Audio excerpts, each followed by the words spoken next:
நீங்க அழைப்பு குடிச்சு கூப்பிட்டு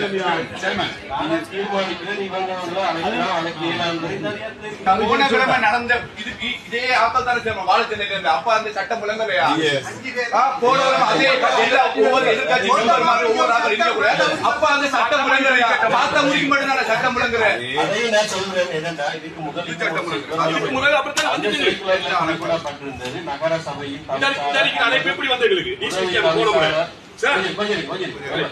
நீங்க சொல்ற முதலாவது சப்ஜெக்ட் தவிசாளங்கிறது சேமன் தான்.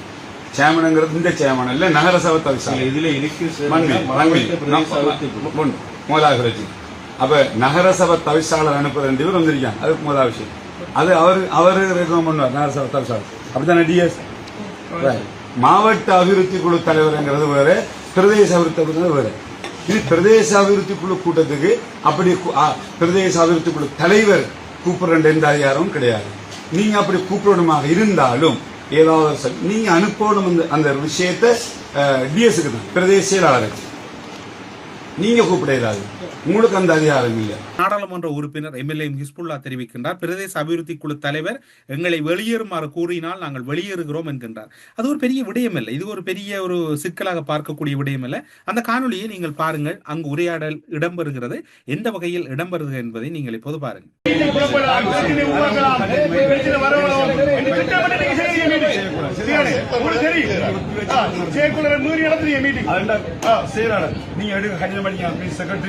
செக்ரட்டரி அங்க கூட்டம் அதுதான் நடத்துற நீங்க செக்ரட்டரி கடிதம்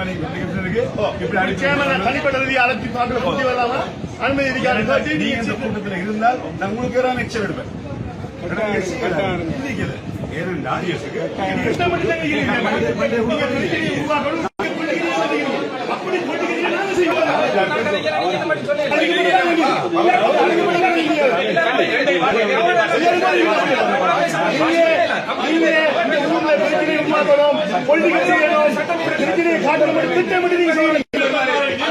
ஜனநாயகம்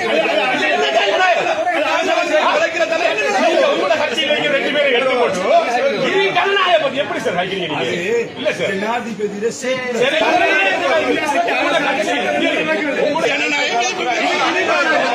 அந்த நகரசபை தலைவரை பார்த்தீர்கள் என்றால் அஸ்வர் அவர்கள் மிகவும் ஆக்ரோஷமாக கூறுகின்றார். அது மட்டுமல்லாது எம்எல்ஏ ஹிஸ்புல்லா அவர்கள் ஒரு கட்டத்திலே இந்த மைக் வயர்களை துண்டித்ததாகவும் கூறப்படுகிறது.